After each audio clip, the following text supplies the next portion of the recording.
El Nino के प्रभाव की वजह से इस वर्ष देश में मॉनसून देरी से आया।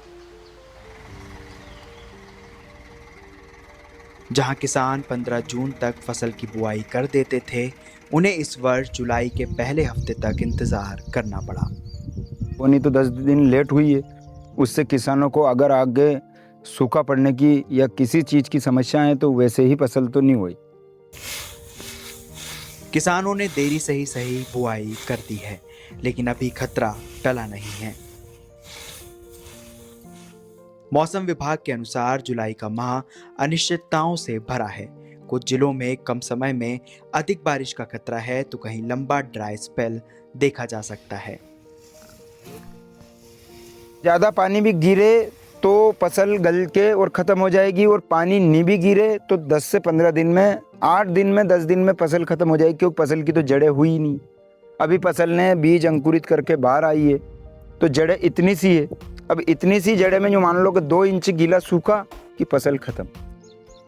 मध्य प्रदेश में बारिश के सीजन में अधिकतम किसान सोयाबीन की खेती करते हैं, लेकिन बदलती जलवायु और कमजोर बाजार मूल्यों ने किसानों को तोड़ दिया है। साल सोयाबीन और महंगी होने के कारण सोयाबीन का बीज महंगी दर पे, मैं तो लाया 17,000 की क्विंटल सोयाबीन, और बहुत सारे गांव के लोगों ने भी भाई वो 10,000, कोई 12,000 जो शासन ने निर्धारित करके सोयाबीन भेजी है कट्टी की, वो 13,000 रुपये कुंटल भी मिला है उनको। सभी किसानों ने बाया है, और खाद सभी चीज़ों का देखते हुए इसमें खर्च लगभग 1 बीघे में 5 से 6,000 रुपये का खर्च अभी फिलहाल में 6,000 तक का खर्च तो हो चुका है, केवल बोनी हुई जिसमें। और वैसे ही बोनी तो इस साल 10 दिन लेट हुई है, और अगर 15 दिन अगर सूखा पड़ जाए तो फसल यूं ही नष्ट हो जाएगी। सोयाबीन अगर आदमी की निकलती है तो वो 3 कुंटल बीघा से ज़्यादा निकलने का कोई चांस नहीं है। जैसे मैंने 17,000 कुंटल की बाई है नई किस्में, वो यूँ मान लो करीब वो 4 कुंटल निकल जाएगी, अगर प्रकृति ने साथ दिया तो। MSP का रूप में किसानों की पिछले साल बहुत हाहाकार के बाद में 5300 रुपये कुंटल सोयाबीन खरीदे। अब सोयाबीन में 5300 रुपये कुंटल खरीदी है सर, वो आज उन्होंने उन्हीं 1 कुंटल सोयाबीन को लेके 13,000 रुपया, 12,000 रुपया, 10,000, 17,000 रुपये कुंटल बोई है।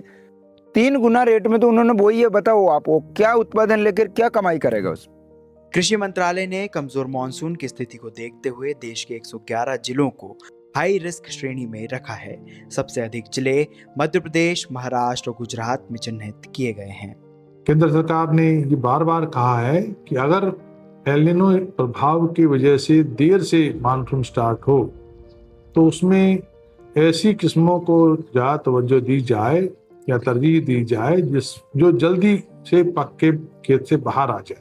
यानी जल्दी पकने वाली सोयाबीन की प्रजातियों की किसानों को चुनाव करके खेती करनी चाहिए, जिससे आप 80 से 90 दिन में फसल काट करके अपने खेत की आमदनी को सुनिश्चित कर सकें।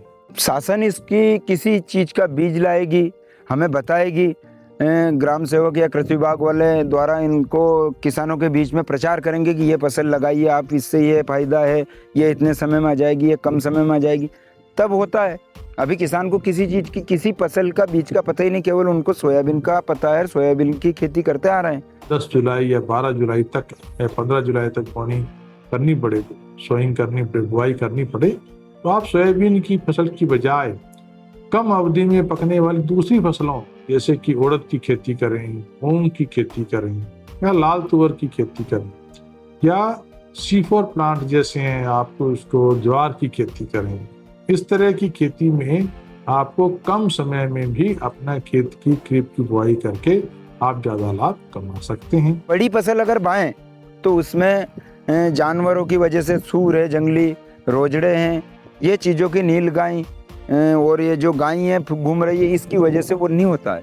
उसमें किसानों को बहुत समस्या आती है, क्योंकि इतना पेमेंट नहीं होता है किसानों के पास कि पूरी ज़मीनों में तार फेंसिंग कर दे, और तार फेंसिंग कर भी दे तो ये जो जंगली सूर ये चीज़ों तो मानती ही नहीं है, तो किसानों को वो भी करने में नहीं होता। ऐसी कई तकनीकें हैं जिनके जरिए किसान चरम मौसमी घटनाओं से अपनी फसल को बचा सकता है। अगर आप ब्रॉड बेड फरो जिसमें 5-6 सोयाबीन के चांस के बाद एक गहरी नाली आए, तो इसको हम ब्रॉड बेड फरो कहते हैं, इससे बुआई करें तो गहरी नाली जो है वो पानी को रोकने का काम भी करती है, और जब पानी वर्षा के द्वारा ज्यादा गिर जाता है तो बाहर निकालने का काम भी करती है। किसान भाई यदि तीनों कल्चरों का उपयोग FIR के रूप में फफूंदनाशक, कीटनाशक और कल्चर का उपयोग कर लेते हैं तो शुरुआत की अवस्था बीज में जो बीमारी की आती है वो बिल्कुल नहीं रहती है, चाहे वो मिट्टी बोर्न हो चाहे वो बीज बोर्न हो। तो इस प्रकार से हमारे बीज शुरुआत की फसल अवस्था में 25 से 30 दिन तक सुरक्षित रहेगा, बीमारी रहित रहेगा, इसलिए हमें बीज उपचार करना बहुत जरूरी है। लेकिन ये तकनीकें और ज्ञान हाई लेवल मीटिंग और कृषि वैज्ञानिकों के दफ्तरों तक सिमट कर रह गया है।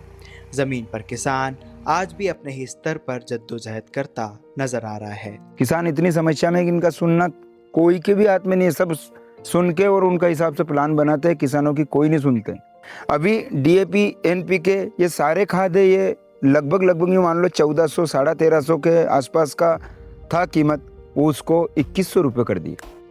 बताओ आप, किसान एकदम 800 रुपये 900 रुपये पर बोरी बढ़ा है, तो बीघे का 400 से 500 रुपये का खर्च तो यूं ही बढ़ गया इसी साल। किसान से किसी ने ये नहीं पूछा कि तेरे को कितना दर्द है, कितना खर्च है, क्या हो रहा है, क्या नहीं हो रहा है, कितनी फसल लगाई, कितना उत्पादन हुआ, कितना खर्च हुआ, तेरा आगे का रोजगार, तेरा खर्च क्या होगा, क्या नहीं होगा। अभी तक किसानों का ये पूछा कि किसान ने उनकी फसल का खुद ने दाम तय किया? पूछा क्या सर? उनकी नीलामी होती है, मतलब किसान की क्या वैल्यू है, उसकी फसल की नीलामी होती है कि ये रुपये बिकी है। उसके बाद में वो ये नहीं बोल सकता एक मुँह से कि मेरी फसल कम भाव बिकी है। क्यों बिकी है सर? कोई सुनने वाला नहीं है उसका। राजगढ़ से अब्दुल वसीम अंसारी की ग्राउंड रिपोर्ट।